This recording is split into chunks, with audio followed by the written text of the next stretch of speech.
அதிகாரம் 2. ஆலம்பட்டி கிராமத்தில் சார்ஜென்ட் வந்த தினம் இரவு 9 மணிக்கு கிராம ஹோட்டலில் ஜனக்கூட்டம் அதிகமாக இருந்தது. கிராமத்திலுள்ள ரொட்டி கடைக்காரன், கசாப்புக்காரன், நாவிதன், பலசரக்கு வியாபாரி முதலியவர்கள் எல்லாம் அங்கே கூட்டமாக இருந்தார்கள். சார்ஜென்ட்டுக்கு சுமார் 40-45 வயது இருக்கும்.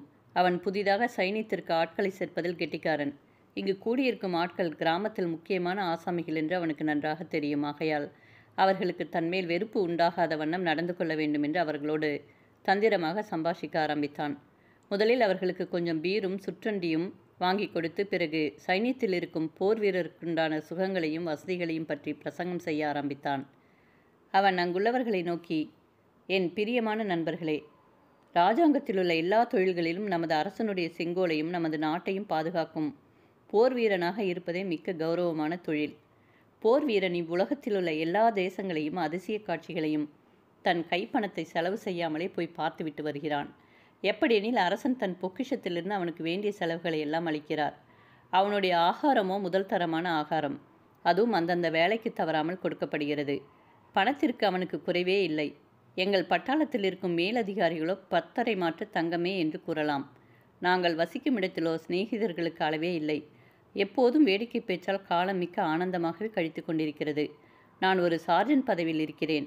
ஆனால் கர்னல் பதவியைப் போல அவ்வளவு உயர்ந்த பதவி அல்ல என்றாலும் அப்பதவி என் கைக்கு எட்டக்கூடாததல்ல. அப்படி இருந்தாலும் என்னிடம் டம்பமாவது பெருமையாவது இருக்கிறதா பாருங்கள். சாதாரண போர் வீரனிடத்திலும் நான் இப்படித்தான் இருப்பேன். அவர்களிடத்தில் நான் பட்சமாகவே நடந்து கொள்வது. அங்கே எல்லோரும் ஒரே சகோதரர்கள் மாதிரியே நடந்து கொள்வது. இதைவிட இன்னும் ஆனந்தமான சுகவாழ்வு வேறென்ன இருக்கிறது கூறுங்கள் பார்ப்போம். சிலர் போர் வீரன் தொழில் மிக்க கஷ்டங்கள் இருக்கின்றன என்று எண்ணிக்கொண்டிருக்கிறார்கள். அது தவறு. நமது வீடுகளில் நமது பொருளையும் பெண்டு பிள்ளைகளையும் கொள்ளையடித்து கொண்டு போக வருகின்ற நமது பகைவரை கொள்வது ஒரு கஷ்டமான தொழிலானால் வேறெதில்தான் கஷ்டமில்லை. ஜெயித்தால் கீர்த்தியையும் செல்வத்தையும் பெறுகிறோம், மடிந்தால் கீர்த்தியும் வீர சொர்க்கமும் அடைகிறோம் என்று இவ்வாறு புகழ்ச்சியாக கூறி மறுபடியும் அங்குள்ளவர்களுக்கெல்லாம் மதுபானமும் தின்பண்டங்களும் வாங்கி கொடுத்தான். அங்குள்ளவர்கள் எல்லாம், ச, இவன் மிக்க நல்லவன், இவனுக்கு நாம் எவ்வித இடையூறும் செய்யக்கூடாது என்றும் இவனோடு சிநேகமாகவே இருக்க வேண்டும் என்றும் தீர்மானம் செய்து கொண்டு தங்கள் இருப்பிடங்களுக்கு சென்றார்கள். தன் புதல்வியை அழைத்து கொண்டு வீட்டிற்கு சென்ற தேவராஜ பிள்ளை 1/4 மணி நேரம் ஒன்றும் பேசாமல் இருந்து அதன் பிறகு தேவசுந்தரியை நோக்கி, நீ இப்படி கள்ளத்தனமாக தோட்டத்திற்குள் சென்று அப்பயலை சந்தித்து பேசிக் கொண்டிருக்கிறாய். அவன் உன்மேல் காதல் கொள்ளும்படி அவனுக்கு இடம் கொடுத்திருக்கிறாய் என்றான். தேவசுந்தரி, தந்தையே, நான் தங்களுக்கு எதையும் ஒளித்து கூற மாட்டேன். நாங்கள் பாலியம் முதல் ஒருவரை ஒருவர் நேசித்து வந்தோம். எங்கள் நேசம் காதலாக மாறியது. அதை தடுக்க யாருக்குத்தான் மனவல்லமை இருக்கிறது? அது கடவுளால் அமைக்கப்பட்ட சுபாவ குணம். தங்களுக்கு தெரியாதது என்ன இருக்கிறது? நான் அவரையே மனம் புரிந்து கொள்வதாக வாக்குத்தந்தம் செய்து கொடுத்து விட்டேன். அவள் தந்தை, நான் அப்படித்தான் சந்தேகித்தேன் என்றதும் தன் எண்ணத்தை நிறைவேற்றியவளிடம் தந்திரமாக பேச வேண்டும், கோபமாக பேசலாகாது என்று தனக்குள் சிந்தித்து கொண்டு அவளை நோக்கி, குழந்தாய், நான் உன் விஷயத்தில் ஏதாவது குறைவாக நடந்து கொண்டதுண்டா? நீ ஏன் எனக்கு இப்படிப்பட்ட வியாகுலம் உண்டாகும்படி நடந்து கொண்டாய்? நான் உன் தந்தை அல்லவா? உன் க்ஷேமத்தில் எனக்கு இருக்கும் அக்கறை விட வேறு யாருக்காவது அதிக அக்கறையுண்டா என்றான். தேவசுந்தரி, தந்தையே, தாங்கள் கூறுவது உண்மையே. நான் கடவுளுடைய தங்களிடம் பூரண நன்றியுடையவளாகவே இருக்கிறேன். ஆனால் மனப்போக்கை அடக்க யாவரால் முடியும்? மனிதரில் யாருக்கு அந்த வல்லமை இருக்கிறது? அவள் தந்தை, குழந்தாய், நீ இந்த அனாதை பயலை மனம் புரிய நினைப்பது மிக்க முட்டாள்தனம். உன் க்ஷேமத்தை பற்றி நீ கவனிக்கவே இல்லை. எனக்கு நீ ஒரே புத்திரி. நான் என் வருமானத்தில் கூடிய மட்டும் சிக்கனமாக செலவு செய்து மீதியை சேர்த்து வைத்திருக்கிறேன். அவையாவும் உனக்கே சேரும். நீ திருப்திகரமான சீதனம் கொண்டு போகிற வரையில் எந்த செல்வ சீமானுடைய புத்திரனும் உன்னை மனம் புரிய ஆசைப்படுவான். நான் உன்னை ஒரு சீமாட்டியாக செய்ய ஆலோசித்து அதற்கு வேண்டிய சூழ்ச்சிகள் அனைத்தும் முடித்து வைத்திருக்கிறேன். ஆகையால் நீ என் அபிப்பிராயத்திற்கு விரோதமாக நடந்த உன் க்ஷேமத்தையும் கெடுத்துக்கொண்டு எனக்கும் துயரம் உண்டாக்குவது பித்தம் பிடித்தவர்கள் செய்கையாகவே கருதப்படும். நான் நினைக்கிற மாதிரி நீ நடந்து கொண்டால் இங்குள்ள கன்னிகைகள் எல்லாம் உன்னை கண்டு பொறாமைப்படுவார்கள். ஏனெனில் நீ யாவரிலும் மேலான அந்தஸ்துடையவள் ஆகிவிடுவாய் என கூறினான். அதை கேட்ட தேவசுந்தரி மிக்க கலவரமும் துயரமும் அடைந்தாள். ஏனெனில் தன் தந்தை தனக்காக ஒரு மணவாளனை தம் உத்தேசத்தில் ஏற்பாடு செய்து கொண்டிருக்கிறாய் என்று அவள் மனதில் பட்டது. ஆனால் அது யாராக இருக்கலாம் என்று சிந்தித்தாள். அவள் உத்தேசத்தில் இன்னவனாக இருக்கும் என்று புலப்படவில்லை. இதற்குள் வேலைக்காரி வந்து உணவு ஆயத்தமாக இருக்கிறது என்று கூற இருவரும் உணவு செய்துவிட்டு அவரவர்களுடைய அறைக்குள் சென்றார்கள். ஆனால் அவளுடைய தந்தை உடனே அவள் அறைக்குள் வந்து, குழந்தாய், நாம் இப்போது பேச வேண்டிய விஷயம் நம் மனதிற்கு வருத்தத்தை உண்டாக்குவதாக இருந்தாலும் நாம் அதை பற்றி பேசி தீர வேண்டும். உன் தாய் உயர்ந்த குலத்தை சேர்ந்தவள். அவள் உனக்கு மேற்குலத்திற்கு தக்க நடை உடை பாவனைகளை கற்பித்து கொடுத்திருக்கிறாள். உனக்கு போதுமான கல்வியும் இருக்கிறது. ஆகையால் நீ உன்னிலும் மேலான அந்தஸ்தில் இருக்கும் கணவனை மனம் புரிய துணியலாம். நான் கூறுவது உனக்கு அர்த்தமாகிறது அல்லவா என்றான். தேவசுந்தரி மனதில் மிக்க திகிலடைந்து, தந்தையே, உண்மையில் எனக்கு ஒன்றுமே விளங்கவில்லை என்றாள். தந்தை, அப்படியானால் நான் உனக்கு வெளிப்படையாகவே கூற வேண்டும் போல் இருக்கிறது. ஆதி முதலே உன்னை மேலான அந்தஸ்தில் சேர்க்க வேண்டும் என்பது என் எண்ணம். இப்போது அதற்கு வேண்டிய எல்லா யோசனையும் நான் செய்திருக்கிறேன். அது எப்படியும் நிறைவேறும் என்று எனக்கு நிச்சயமாக தெரியும். நீ மட்டும் மனம் வைத்தால் இப்போதே கல்யாணத்தால் நீ ஒரு சீமாட்டியாக மாறலாம். பிறகு அப்பட்டம் உனக்கு இயற்கையாகவே கிடைக்கும். நான் உன்னை பற்றி என் மனதில் இவ்வாறு ஏற்பாடெல்லாம் செய்திருக்கையில் நீ என் அபிப்பிராயத்திற்கு விரோதமாக நடந்தால் அந்த வினாடி முதல் உனக்கு எப்படிப்பட்ட கெட்ட காலம் சம்பவிக்கும் என்று உனக்கு தெரியுமா? பத்திரம், என் மனோபிஷ்டத்திற்கு விரோதமாக ஒன்றுமே செய்யாதே என்றான். தேவசுந்தரி இப்போதுதான் தந்தையின் இழிவான குணத்தை கண்டறிந்து கொண்டாள். நமது தந்தை முழுதும் இவ்வுலக போக வாக்கியங்களிலேயே நாட்டம் வைத்தவன். நம்மை யாருக்கோ செல்வந்தனுக்கு மனம் கொடுக்க மனதில் எண்ணியிருக்கிறான் என்று மிக்க துயரமடைந்தாள். அது யாராக இருக்கும்? நமது கிராமத்தில் ரங்கநாத பிரபுவின் புதல்வன் ஒருவன்தான். இவர் கூறுகிறபடி மேலந்தஸ்தில் இருக்கிறவன். ஆயினும் பார்ப்போம் என்று தனக்குத்தானே தீர்மானித்து கொண்டு தன் தந்தையை நோக்கி, என் அன்பார்ந்த தந்தையே, தாங்கள் யாரை பற்றி கூறுகிறீர்கள் என்பது எனக்கு சற்றேனும் மனதில் புலப்படவே இல்லையே என்றாள். தந்தை, குழந்தாய், உன் நினைப்பு முழுவதும் அவன் மேலேதான் இருக்கிறது. அதை ஒழிக்க எனக்கு சுலபமான வழி தெரியும். நீ யாருக்கும் தெரியாமல் கடித போக்குவரவு வைத்து கொண்டிருந்தால் அதை நடக்க ஒட்டாமல் செய்யவும் எனக்கு தெரியும். இப்போது நான் என் மனதில் இருக்கப்பட்டதை ஒழிக்காமல் வெளியிட்டு விட்டேன். ஆகையால் நீ அந்த அனாதை பயலை அடியோடு மறந்துவிட வேண்டும் என கூறினான். தேவசுந்தரி, தந்தையே, போதும் போதும், நான் வேறொருவரை மனம் புரிவதாக வாக்குத்தத்தம் செய்திராவிட்டால் இப்படி முன்பின் தெரியாத ஒருவனை மனம் புரிய ஒருபோதும் சம்மதிக்கவே மாட்டேன் என கூறினாள். தந்தை, அதெல்லாம் கூடாது. நீ நான் கூறுகிறபடி செய்தே தீர வேண்டும். நான் இதுகாரம் உனக்கு நல்லதனமாக கூறினேன். நீ நான் கூறுகிறபடி கேட்காவிட்டால் உன்னை கேட்கும்படி செய்ய என்னால் முடியும் என்று எண்ணிக்கொள். ரங்கநாத பிரபுவின் ஒரே புதல்வனான அந்த பைத்தியக்கார பயல் ஜெகநாதனை நீ ஒரு வினாடியில் மயக்க அவன் உன்னை மனம் செய்யும்படி செய்யலாம் என்று எனக்கு நன்றாக தெரியும். அவன் உன்னை தனியே சந்திக்க வேண்டியதற்கு தக்க ஏற்பாடு நான் செய்கிறேன். இப்போதாவது என் அபிப்பிராயம் நன்றாக தெரிகிறதா என்று மிக்க கோபாவேசத்தோடு கேட்டான். தேவசுந்தரி, நன்றாக தெரிகிறது என்று கூறிவிட்டு தன் மஞ்சத்தில் சயனித்து கொண்டாள். அன்றுதான் அவள் வழக்கம் போல தன் தந்தைக்கு வந்தனம் அளிக்காமல் படுக்கையறைக்கு போய்விட்டாள். இப்போது ரங்கநாதம் பிரபுவின் குடும்பத்தை பற்றி நாம் இங்கு காண்போம். அந்த பிரபுவை பற்றியும் அவர் மனைவியை பற்றி முன்பே கூறியிருக்கிறோம். இவர்கள் இருவரும் செல்வந்தர்களே, உலகிலுள்ள சகல போக பாக்கியங்களையும் அனுபவிக்க சொந்தக்காரர் என்றும், ஏழைகள் எல்லாம் தங்களுக்கு உழைக்கவே பிறந்தவர்களாம் என்றும், அவர்கள் எப்போதும் தங்களுக்கு அடங்கியே அடிமைகள் போல நடக்க வேண்டியவர்கள் என்றும் எண்ணிக்கொண்டிருப்பவர்கள். ஆகையால் ஏழைகள் விஷயத்தில் இவர்களுக்கு எப்போதும் இரக்கமே கிடையாது. யாராவது பெருந்தன்மையான குணமுடையவர்கள் இக்காலத்தில் ஏழைகள் பணக்காரர்களால் அதிகமாக கசக்கி ஆளப்படுகிறார்கள் என்ற கருத்தை உடைய வார்த்தைகளை புகன்றாலும் அப்படிப்பட்டவர்கள் மேல் இவர்கள் உடனே வெறுப்பும் விரோதமும் கொள்வார்கள். இரங்கநாதம் பிரபுவின் தங்கை இவர்களைப் போன்ற குணமுடையவள் அல்ல. பிரபுவின் மகன் ஜெகநாதன் தன் தாய் தந்தையரை விட மிக்க பெருமையும் அகங்காரமும் உடையவன். ஒரு நாள் மாலை பிரபு, அவர் மனைவி, புத்திரன், தங்கை நால்வரும் உட்கார்ந்து கொண்டு உணவு செய்து கொண்டிருந்தார்கள். இவர்களில் பிரபுவின் தங்கையாகிய மரகதம்மாள், அவளுக்கு 40 வயதிற்கும், இளவயதில் மிக்க அழகும் இந்நேரமும் புன்னகையுடைய சந்தோஷமான வதனமும் உடையவளாக இருந்தாள். அவள் அழகு இப்போது விகாரமாக மாறிவிட்டிருந்தது. அப்போதிருந்த புன்னகை போய் சதா துக்கமும் வெறுப்பும் கடுப்புமுடைய முகமாக மாறிவிட்டது. அம்மாதுவுக்கு இன்னமும் கல்யாணமே ஆகவில்லை. அந்நாட்டில் இப்படி கல்யாணமாகாத வயது சென்ற பெண்கள் தங்கள் அன்பை வெளியிட்டு திருப்தியடைய ஒரு நாயோ பூனையோ கிளிப்பிள்ளையோ எதையாவது மிக்க பட்சத்தோடு வளர்த்து வருவது வழக்கம். இம்மாதோ எந்த ஜீவனிடத்திலும் அத்தகைய அன்பு காட்டுவதே இல்லை. இதன் காரணம் யாருக்கும் தெரியவில்லை. சிலர் இவள் யார் மேலாவது காதல் கொண்டிருப்பாள். அக்காதல் பயனில்லாமல் போய்விட்டதால் இப்படி மீளாத வியாகுலம் உண்டாக்கி இவள் மனம் முறிந்து சந்தோஷத்தையே அடியோடு அழித்து விட்டது என்று அபிப்பிராயப்பட்டார்கள். ஆயினும் உண்மையான காரணம் இன்னதுதான் என்று யாருக்கும் நிச்சயமாக தெரியாது. ஜெகநாதன் முதலில் ஒருவாறு நற்குணமுடையவனாகத்தான் இருந்தான். ஆனால் சர்வகால சாலைக்கு சென்று 4 வருடம் அங்கிருந்தபோது துஷ்டர்களுடைய சகவாசத்தால் அவன் குணமும் நடத்தையும் அடியோடு மாறிவிட்டன. துர்ப்பழக்கங்களால் அவன் தேகஸ்திதியும் கெட்ட நிலைமைக்கு வந்துவிட்டது. அவன் தாய் தந்தையார் அவன் இப்போது அப்படி இருந்தாலும் உலக அனுபவம் கொஞ்சம் வந்தால் பிறகு நல்வழிக்கு வந்து விடுவான் என்று நம்பியிருந்தார்கள். கடைசியில் அவனுடைய டாக்டர், இவன் தேகம் துர்நடத்தையால் மிகவும் கெட்டுவிட்டது. அவன் இன்னும் கொஞ்ச காலம் இங்கிருந்தால் சீக்கிரத்தில் பிராணனை போக்கிக் கொள்வான்.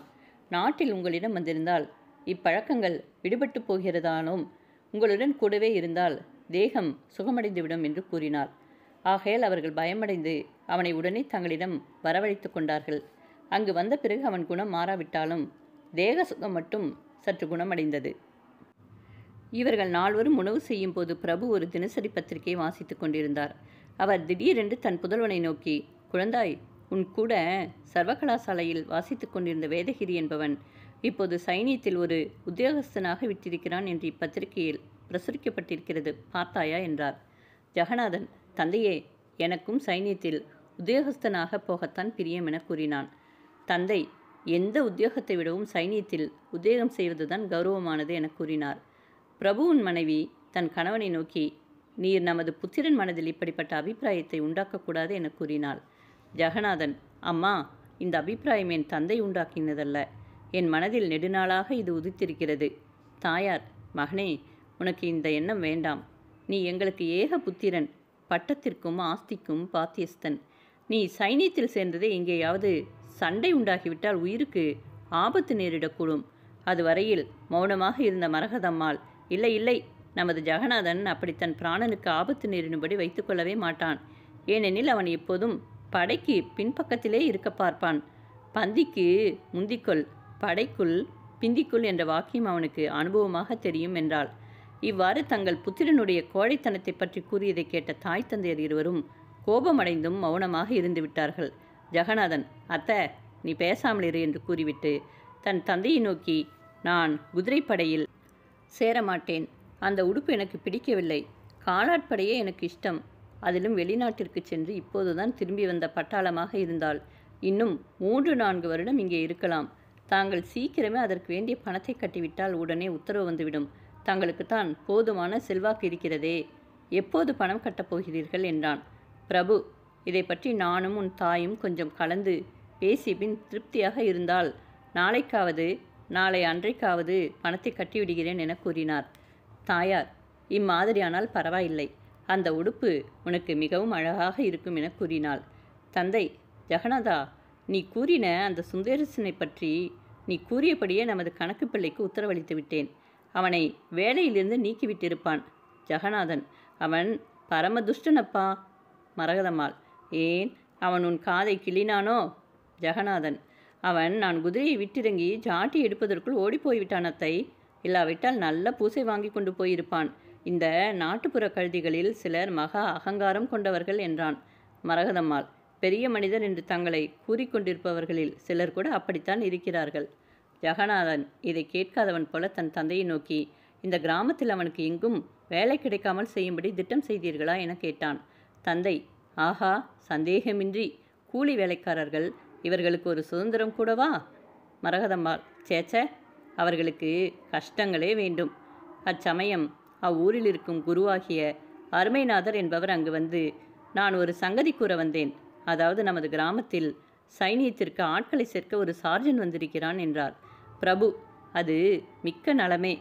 வேலை கிடைக்காமல் இருக்கும் கூலி ஆட்களில் சிலர் இச்சமயம் சைனியத்தில் போய் சேர்ந்து விடலாம். குரு, நாளைக்கு கோயிலில் அதை பற்றி ஒரு பிரசங்கம் செய்யலாம் என்று எண்ணி இருக்கிறேன். பிரபு, அது நல்ல யோசனை. இங்கிருக்கும் அனாதை கழுதிகள் சைனியத்தில் சேர்ந்துவிட்டால் பெரிய கஷ்டம் தொலைந்த மாதிரியாக இருக்கும். மறுநாள் காலை 8 மணிக்கு சார்ஜன் நாணயமான உடை அணிந்து கொண்டு ஹோட்டலில் வெளியில் வந்து நின்று கொண்டிருந்தான். அச்சமயம்தான் நாட்டில் இருக்கும் ஆட்கள் வேலைக்கு புலங்களுக்கும் போகும் சமயம். சுமார் 5-6 வாலிபர்கள் அவ்வழியாக வந்தார்கள். அவர்கள் சார்ஜெண்டை கண்டதும் மிக்க மரியாதையோடு வந்தனமளித்தார்கள். சார்ஜெண்ட் அவர்களை கண்டதும், நண்பர்களே, வேலைக்கு போகிறீர்களோ? புலங்களில் சென்று வேலை செய்ய இது நல்ல வேலையே. ஆயினும் இவ்வேளை கஷ்டமான வேலையே. ஆனால் கடவுள் தயவாலும் நமது அரசருடைய உதார குணத்தாலும் நான் அந்த கஷ்டத்தை என்றும் அடையப் போவதில்லை. எனக்கு நல்ல ஆகாரம் கிடைக்கிறது, நல்ல உடையும் இருப்பிடமும் கிடைக்கிறது, ஏராளமான பணம் கிடைக்கிறது. போர் வீரர் எப்போதும் தயாள குணமுடையவர்கள். வாருங்கள் நண்பர்களே, என்னிடம் போதுமான பணம் இருக்கிறது. நமது அரசனை வாழ்த்துவதற்காக என்னோடு கூட வந்து கொஞ்சம் சிற்றுண்டி அருந்துவிட்டு சந்தோஷமாக போங்கள். பயப்பட வேண்டாம் என்று மிக்க தந்திரமாக கூறி கள்ளம் கபடம் அறியாத அந்த நாட்டு வாலிபரை ஹோட்டலுக்குள் அழைத்துச் சென்றான். அங்கு சென்றவுடனே ஹோட்டல்காரனை அழைத்து அவர்களுக்கு பீர், மாமிசம், ரொட்டி முதலியவைகளை கொடுக்கச் செய்தான். பிறகு அவர்களில் சைனியத்திற்கு தகுதியான இருவரை மட்டும் நிறுத்தி கொண்டு மற்ற பேர்களை நேரமாகிறது, நீங்கள் வேலைக்கு போங்கள் என்று கூறி அவர்களை அனுப்பிவிட்டான். இருவரை மட்டும் பக்குவம் செய்து ஆளுக்கு 10 ரூபாய் கொடுத்து அவர்களை சைனியத்தில் சேர சம்மதிக்கும்படி செய்துவிட்டான். அவர்கள் இருவரையும் மறுபடியும் வீட்டிற்கு அனுப்பாமல் ஹோட்டலிலேயே நிறுத்தி கொண்டு தானே சென்று அவர்கள் சுற்றத்தாருக்கு சங்கதி கூறிவிட்டான். அவர்கள் குய்யோ முறையோ என்றபோது, பத்திரம், அவர்கள் இருவரும் தங்கள் பிரியப்படி சைனியத்தில் சேர்ந்து விட்டார்கள். நீங்கள் இப்போது அவர்களை தடுத்தால் ராஜ துரோகம் என்ற குற்றத்திற்கு உள்ளாவீர்கள். உடனே உங்களை சிறைப்படுத்தி விடுவேன் என்று பயமுறுத்தவே அவர்கள் பாவம் நடுநடுங்கி தங்களை மன்னிக்கும்படி கேட்டுக்கொண்டார்கள். ஒருவனை சைனியத்தில் சேர்த்து கொண்டால் 2 நாள் கழித்ததும் அவனிடம் கையொப்பம் வாங்கி கொண்டு ஒரு நியாயாதிபதியிடம் அவனை அழைத்துச் சென்று அவர் முன்னிலையில் அவன் தானே தன் பிரியப்படி சேர்த்து கொண்டதாக ஒப்புக்கொள்ளும்படி செய்ய வேண்டும். அந்த 2 நாட்களில் அவர்கள் தங்கள் சுற்றத்தார் முறைப்பாடுகளை கேட்டு மனம் திரும்பி விடாமல் இருப்பதற்காகத்தான் இந்த சார்ஜன் அந்த 2 நாட்களும் அவர்களை வெளியில் விடாமல் தன் கூடவே இருக்கும்படி செய்வது. சார்ஜன்ட் இவ்வாறு ஒருவர் இருவராக சைனியத்தில் வாலிபரை சேர்த்து கொண்டே இருக்கிறான். நமது சுந்தரேசன் கிராமம் முழுவதும் எங்கெங்கோ போய் முயற்சி செய்தும் எங்கும் வேலையாகப்படவில்லை. காலை முதல் மாலை 6 மணி மட்டும் அலைந்து திரிவதும் கடைசியில் ஆயாசத்தோடு நாவிதன் வீட்டில் தான் குடியிருக்கும் அறைக்கு வந்து சேருவதுமாக இருந்தான். சார்ஜன் தினம் தவறாமல் அங்கு வந்து ஷவரம் செய்து கொண்டு அவனுக்கு ½ ரூபாய் கொடுப்பதால் நாவிதன் அவனுக்கு அனுகூலமாகவே நடந்து வந்தான். அவன் ஒரு நாள் சுந்தரேசனை நோக்கி, தம்பி, நீ மிகவும் நல்லவன். நீ சேமமடை இப்போது ஒரு நல்ல சந்தர்ப்பம் இருக்கிறது. நீ மட்டும் பிரியப்பட்டால் என்றான். சுந்தரேசன் அவளோடு, என்ன அது என்றான். நாவிதன், ஏன், சார்ஜன் வந்திருப்பது தெரியாதோ? உன்னைப் போல ரூடியான தேகமுடையவன் சைனியத்தில் சேர்ந்து கொண்டால் எவ்வளவோ சீக்கிரத்தில் வித்திக்கு வந்து விடலாம். சார்ஜன் அப்படிப்பட்ட திருஷ்டாந்தரம் எத்தனையோ என்னிடம் கூறியிருக்கிறான் என்றான். சுந்தரேசன் சற்று நேரம் சிந்தித்துவிட்டு ஒன்றும் கூறாமல் தன் அறைக்கு எழுந்து போய்விட்டான். சார்ஜன் முதல் சேர்த்து இருவரையும் 2 நாட்கள் கழித்து நியாயாதிபதியாக ரங்கநாதம் பிரபுவிடம் அழைத்துச் சென்று அவர் முன்னிலையில் நடக்க வேண்டிய சடங்குகளை நடத்தி அவர்களை பூரணமாக சைனியத்தில் சேர்த்து கொண்டான். இவ்வாறே அவன் வந்த 1 வாரத்திற்குள் 6 பேரை சேர்த்து விட்டான். அவன் ஒரு நாள் நமது சுந்தரேசனை கொண்டபோது, ச, இப்படிப்பட்ட குடியான வாலிபனை நாம் சேர்த்து கொண்டாலன்றி நாம் இங்கு வந்து செய்த வேலை பயனற்றதே ஆகும் என்று தன் மனதில் தீர்மானம் செய்து கொண்டு அவனை சேர்க்க எப்பொழுது சமயம் வாய்க்கும் என்று எதிர்பார்த்து காத்து கொண்டே இருந்தான். இதற்கிடையில் சுந்தரேசன் என்ன செய்கிறான் என்று பார்ப்போம். தினம் காலையில் செல்வதும் கடைசியில் எங்கும் வேலை கிடைக்காமல் மாலை 6 மணிக்கு திரும்பி வீடு வந்து சேர்வதுமாக இருக்கிறான். இந்த 1 வாரமாக தன் கையில் இருந்த கொஞ்சம் பணத்தால் மிக்க சிக்கனமாக ஜீவனம் செய்து வந்தான்.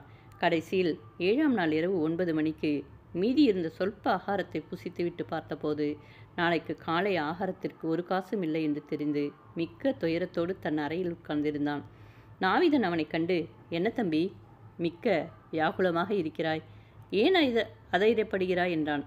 சுந்தரேசன், நான் கடவுளறிய கஷ்டப்பட்டு ஜீவனம் செய்ய எண்ணியிருக்கிறேன். எங்கு சென்றாலும் வேலையாகப்படவில்லை. நாளை முதல் உனக்கு வாடகை கொடுக்கவாது, என் உணவிற்காவது கையில் 1 காசும் இல்லை. என்ன செய்வது? நாவிதன், நான் உன் நிலைமையில் இருந்தால் சற்றும் விசனப்படவே மாட்டேன். நீ இப்படி கூலி வேலை செய்ய பிறந்தவன் அல்ல. நீ ஒரு உத்தியோகஸ்தனாகவும் பெரிய மனிதனாகவும் இருக்க பிறந்தவன். உன் தேகத்தையும் முகத்தையும் பார்க்கும்போது அது நன்றாக தெரிகிறது என்றான். சுந்தரேசன், என்ன உத்தியோகஸ்தனா? நீ கூறுவதன் கருத்தென்ன? நாவிதன், ஏன் தெரியவில்லையா? உன் போன்றவர்கள் சைனியத்தில் சேர்ந்தால் சீக்கிரமே விருத்தியடையலாம். சுந்தரேசன் சற்று நேரம் சிந்திக்கலானான். நாம் இனி இங்கிருந்தால் பிழைப்பதற்கு வழியில்லை. நமது காதலை விட்டு எப்படி போவது?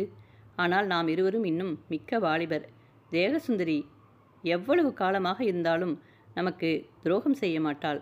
அது நமக்கு நன்றாக தெரியுமாகையால் நாம் சைனியத்தில் சேர்ந்து 2-3 வருடங்கள் இருந்து கொஞ்சம் மேலான பதவி அடைந்த பிறகு வந்து நமது காதலியான தேவசுந்தரியை மனம் புரிந்து கொண்டு செல்லலாம் என்று தனக்குள் தீர்மானித்து கொண்டு நாவிதனை நோக்கி, ஐயா, நான் நாளைக்கு சார்ஜனிடம் சென்று சைனியத்தில் சேர்ந்துவிட தீர்மானித்து விட்டேன் என்றான்.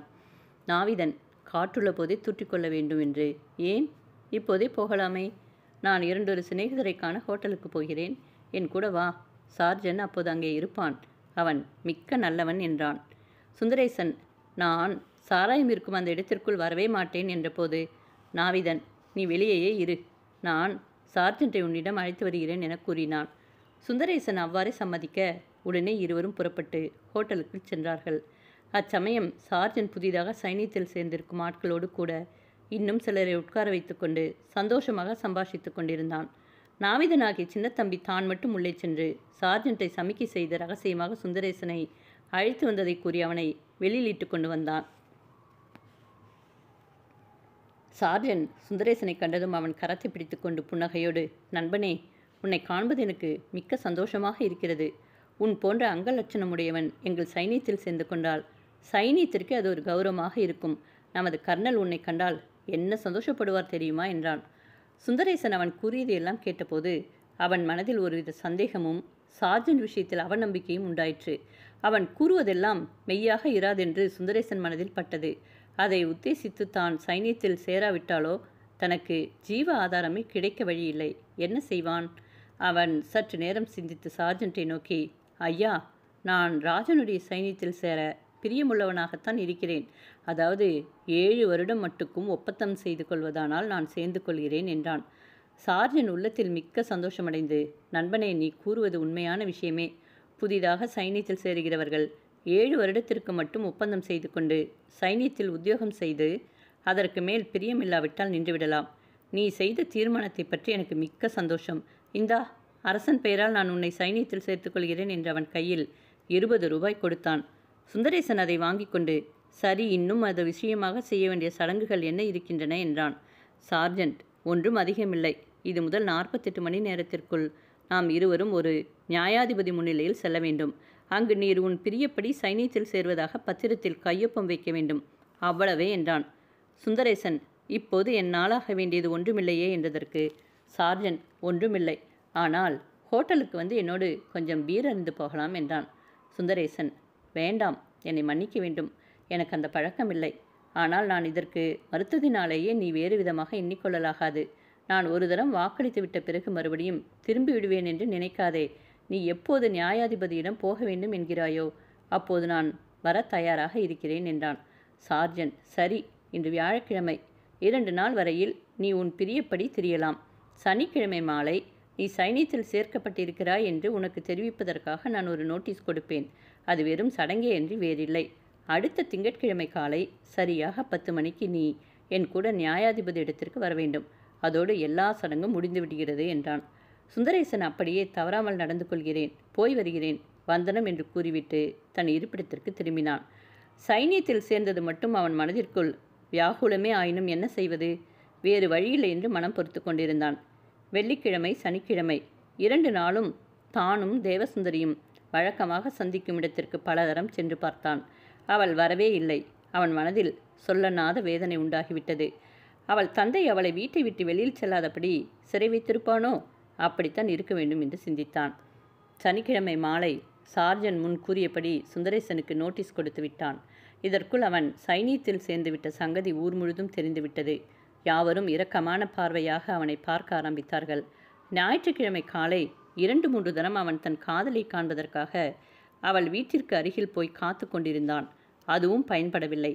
கடைசியில் அன்று மாலை அவன் ஆற்றோரத்தின் மார்க்கமாக போய்க் கொண்டிருக்கையில் பக்கத்தில் இருந்த குத்துச்செடிகள் சலசலவென்று சத்தத்தோடு அசைவதை கேட்டு அத்திக்கை நோக்கினான். செடிகளின் மறைவிலிருந்து தேவசுந்தரி வருவதை கண்டதும் அவனுக்கு மிக்க சந்தோஷம் உண்டாயிற்று. ஒருவரை ஒருவர் மிக்க அவாவோடும் ஆலிங்கானம் செய்து கொண்டார்கள். தேவசுந்தரி, நான் கேள்விப்பட்ட சங்கதி உண்மையா? அதை கூறுங்கள் என்று கேட்டாள். சுந்தரேசன் அவள் கேட்பது இன்னதென்று தெரிந்து கொண்டு, ஆம், நான் சைனியத்தில் சேர்ந்து கொண்டது உண்மைதான் என்றான். இதை கேட்டதும் அக்கன்னிகையின் முகம் சவம் போல வெளுத்துவிட்டது. கண்களில் நீர் பெருகியது. சுந்தரேசன், என் அருமை காதலியே, நான் வேறு என்ன செய்வது? வேலை எங்கும் அகப்படவில்லை என்றபோது தேவசுந்தரி, ஆம், நீங்கள் இங்கே இருக்கலாகாது. நான் வீட்டில் இல்லை என்று கண்டால் என் தந்தை உடனே இங்கு வந்து பார்ப்பார். நாம் முதல் நமது காதலை வெளியிட்டு கொண்ட இடம் இருக்கிறதே, அந்த பெரிய ஆலமரம், அங்கு சென்று பேசுவோம் என்றாள். உடனே இருவரும் காட்டில் நுழைந்து அந்த இடத்திற்கு சென்று உட்கார்ந்ததும் தேவசுந்தரி தன் காதலனை நோக்கி, என் அன்பார்ந்த காதலரே, இத்தனை நாளாக என் தந்தை என்னை ஒரு அறையில் சிறை வைத்திருந்தார். தாம் எங்காவது வெளியில் செல்வதானால் என்னை அறையில் விட்டு வெளியில் பூட்டி கொண்டு போவார். இன்று மாதவி என்னும் என் தோழியினுடைய உதவியால் மெதுவாக தப்பித்து கொண்டு வெளியில் வந்தேன். ஆயினும் நான் நெடுநேரம் இருக்கலாகாது. அந்தோ நீ சைனியத்தில் சேர்ந்து கொண்டதை கேட்டதும் என் மனம் நரக வேதனைப்படுகிறது என்றாள். சுந்தரேசன், நான் வேறென்ன செய்வேன்? எவ்வளவோ தூரம் சென்று வேலைக்காக தேடி அலைந்தேன். எங்கும் வேலையே கிடைக்கவில்லை என கூறினான். தேவசுந்தரி, காலம் எப்போதும் ஒரே மாதிரியாகவே இருக்கும். எவ்வளவோ அதிசயமான மாறுதல்கள் உண்டாவதை கண்ணால் காண்கிறோம். இந்த எல்லையில்தான் வேலை கிடைக்கவில்லை. இதை விட்டு வெளியூர் எங்காவது சென்றால் தங்கள் இருக்கும் கல்விக்கும் உயர்ந்த அறிவிற்கும் மேலான வேலையே கிடைக்கும். இப்போது இந்த ஏற்பாட்டிலிருந்து தப்பித்து கொள்ள முடியாதா? அப்படி செய்தால் நான் உடனே தங்களை திருமணம் செய்து கொள்கிறேன். இருவரும் எங்காவது வெளியூருக்கு சென்று ஜீவனம் செய்யலாம் என கூறினாள். அவளுடைய காதலின் உறுதியை அறிந்த சுந்தரேசன் மிகவும் சந்தோஷமடைந்து, எனக்கும் உன்மேல் உறுதியான காதலே இருந்தாலும் நீ சுகமாயும் சேமமாயும் உன் தந்தை வீட்டில் இருப்பதை விட்டு என்னோடு கூட வந்து வறுமையையும் கஷ்டத்தையும் துயரத்தையும் அனுபவிக்கும்படி செய்ய நான் எவ்வாறு சம்மதிப்பேன்? அப்படி செய்தால் என் மனம் அதனால் வியாகுலத்தை அடையுமே என்று ஒருபோதும் நிம்மதியாவது சந்தோஷத்தையாவது அடையவே மாட்டாது. என் சுயநலத்தை மட்டும் நான் கருதினால் உன்மேல் உண்மையான அன்புடையவனாக இருக்க முடியுமா என்று மிக்க விசனத்தோடு கேட்டான். தேவசுந்தரி, தாங்கள் அவ்வாறு சிந்திக்கவே கூடாது. நான் ஆத்திரத்தினாலும் அவசரப்பட்டாலும் இப்படி கூறவில்லை. நான் தீர ஆலோசனை செய்த பின்பே இம்முடிவிற்கு வந்தேன். என் தந்தை வீட்டில் எவ்வளவு போக பாக்கியம் இருந்த போதிலும் தங்களை பிரிந்திருக்கும் வரையில் அவையாவும் துயரமாகவும் வேதனையாகவுமே எனக்கு தோன்றுமே அன்றி வேறில்லை. தங்களோடு கூட இருந்தால் என்ன வறுமையை அனுபவித்தாலும் மனம் திருப்தியையும் சந்தோஷத்தையும் அடையும். இப்போது தாங்கள் சைனியத்தில் சேர்ந்திருப்பதிலிருந்து தப்பித்து கொள்ள வழி இருக்கிறதல்லவா என்று அவளோடு கேட்டாள். சுந்தரேசன், இப்போது நான் அதிலிருந்து விடுவித்து கொண்டால் பழைய நிலைமைக்கு வந்துவிட வேண்டும். ஆனால் அதற்கு எனக்கு கொஞ்சம் பணம் தேவைப்படுகிறது என கேட்டான். தேவசுந்தரி, நான் கூறுவதை கேளும். என் தந்தை என் கை செலவிற்கு உடுப்பு முதலியவைக்கு தாராளமான பணமே கொடுத்து வந்துள்ளார். நான் அவ்வளவையும் செலவழித்து விடாமல் சிக்கனமாகவே செலவு செய்து சுமார் 100-120 ரூபாய் வரையில் சேர்த்து வைத்து கொண்டிருக்கிறேன். நாம் கல்யாணம் செய்து கொண்டு உடனே அந்நிய நாட்டிற்கு சென்றால் தங்களுக்கு சரியான தொழிலாகப்படும் மட்டும் இத்தொகையை கொண்டு ஜீவனம் செய்து வரலாம். சுந்தரேசன், நான் நாளை காலை 10 மணிக்கு நியாயாதிபதியிடம் சார்ஜென்ட்டோடு செல்ல வேண்டும். அப்போது அவர் நான் இன்னும் சைனியத்தில் சேர்ந்து கொள்ள எண்ணமுடையனாகவே இருக்கிறேனா என்று கேட்பார். அப்போது நான் பிரியமில்லை என்று கூறிவிட்டால் சார்ஜென்ட்டிடம் நான் வாங்கி கொண்ட பணத்தையும் அதோடு 10 ரூபாய் அபராதமும் கொடுத்துவிட வேண்டும். அதற்கு 24 மணி நேர வாய்தா கொடுக்கிறார்கள். அதற்குள் அப்பணத்தை கொடுக்காவிட்டால் அதிலிருந்து என்னை விடுவிக்க மாட்டார்கள். கொடுத்து விட்டால் அந்த ஒப்பந்தத்திலிருந்து விடுவிக்கப்படுவேன் என்றான். தேவசுந்தரி, கடவுள் தயவால் என்னிடம் அதற்கு வேண்டிய பணம் இருக்கிறது. நாளைக்கு திங்கட்கிழமை. நாளை காலை 10 மணிக்கு நீர் நியாயாதிபதியிடம் போகும்போது சைனியத்தில் சேர பிரியமில்லை என்று கூறிவிடும். அப்போது செவ்வாய்க்கிழமை காலை 10 மணிக்குள் அத்தொகையை கட்ட வேண்டும் என்று அவர் தீர்ப்பளிப்பார். நாளை மாலை நான் அத்தொகையை கொண்டு வருகிறேன். அல்லது என் தோழி மாதவி வசம் அதை ஒரு சிறு சிப்பமாக கட்டி நீர் வசிக்கும் வீட்டுக்காரனாகிய நாவிதன் சின்னத்தம்பியிடம் கொடுக்கும்படி செய்கிறேன். அவன் அதை உடனே உம்மிடம் கொண்டு வந்து கொடுக்கும்படி ஏற்பாடு செய்து வையும் என கூறினாள். சுந்தரேசன், சின்னத்தம்பியின் விஷயத்தில் மிக்க அன்புடையவன். உடனே என்னிடம் அதை கொண்டு வந்து கொடுப்பான் என்றான். அதன் பின் காதலர் இருவரும் கடவுளை துதித்துவிட்டு மிக்க சந்தோஷத்தோடு பிரிந்தார்கள். மறுநாள் 10 மணிக்கு சார்ஜென்ட்டும் சுந்தரேசனும் நியாயாதிபதியாக ரங்கநாதம் பிரபுவின் வீட்டிற்கு சென்றார்கள். சுந்தரேசன் அதுவரையில் சின்னத்தம்பியிடமாவது சார்ஜென்ட்டிடமாவது தன் மனதில் கொண்டிருக்கும் தீர்மானத்தை கூறவே இல்லை. இருவரும் நியாயாதிபதியிடம் சென்றதும் அவருக்கு இவர்கள் வருகையை பற்றி முன்னாடி அறிக்கையிடப்பட்டிருந்ததால் இவர்களுக்காக ஆயத்தமாக இருந்தார். அவர் சார்ஜென்ட்டை நோக்கி, சரி, இன்னொரு ஆள் சேர்க்கப்பட்டானாக்கும் என்றார். சார்ஜென்ட், ஆம் பிரபுவே. பிரபுவாகிய நியாயாதிபதி சுந்தரேசனை நோக்கி, சரி, நான் உன் பெயர், தொழில் முதலியவைகளை பற்றி விசாரிக்க வேண்டிய அவசியமில்லை. அவை யாவும் எனக்கு தெரிந்தவைகளே ஆகையால் நீ உன் பிரியப்படிக்குத்தானே சைனியத்தில் சேர்ந்து கொள்கிறாய் என்று மட்டும் கேட்க வேண்டும் என்றார். சுந்தரேசன், ஆனால் பிரபு, இரு நான் நிபந்தனைகளை வாசித்து காட்டுகிறேன். சுந்தரேசன், தங்களுக்கு அந்த கஷ்டம் வேண்டாம். அதற்கு பின்னால் ஒரு பிரிவு இருக்கிறதே, 31வது பிரிவு. அதை படித்து காட்டுங்கள் என்றான். பிரபு, அது உனக்கு அனாவசியம். சுந்தரேசன், ஆயினும் தயவு செய்து அதை வாசித்து காட்டுங்கள். பிரபு, அதன் கருத்து யாருக்காவது அப்படி சேர்த்து கொண்டது பிரியமில்லையாகில் 2 நாட்களில் அதை கூறிக்கொண்டு வாங்கி கொண்ட பணத்தோடு அபராதம் 10 ரூபாயும் கொடுத்துவிட்டால் அந்த ஒப்பந்தத்திலிருந்து விடுதலையடலாம் என்பதே என கூறினார். சுந்தரேசன், அப்பணத்தை கொடுக்க தவணை உண்டல்லவா? இதை கேட்ட சார்ஜன் கோபத்தால் முகம் சிவந்து, உனக்கு அதை பற்றி என்ன அக்கறை? இவ்வளவு தூரம் ஆன பிறகு கடுக்காவா கொடுக்க பார்க்கிறாய் எனக் கேட்டான். பிரபு, அப்படி செய்தால் அது மகா போக்கிரித்தனமான செய்கை அல்லவா? சுந்தரேசன், தயவு செய்து கோபிக்காமல் கேளுங்கள் பிரபுவே. எனக்கு இப்போது சைனியத்தில் சேர பிரியமில்லை. ஆகையால் சட்டப்படி பணத்தை வாபஸ் செய்ய 24 மணி நேரம் தவணை கொடுக்கும்படி பிரார்த்திக்கிறேன். சார்ஜன் மிகவும் கோபமடைந்து, பேஷ், இது மிகவும் மகா கேப்மாரித்தனமாக இருக்கிறது. இப்படிப்பட்ட மோசத்தை நான் என் ஆயுளில் கண்டதே இல்லை என்றான்.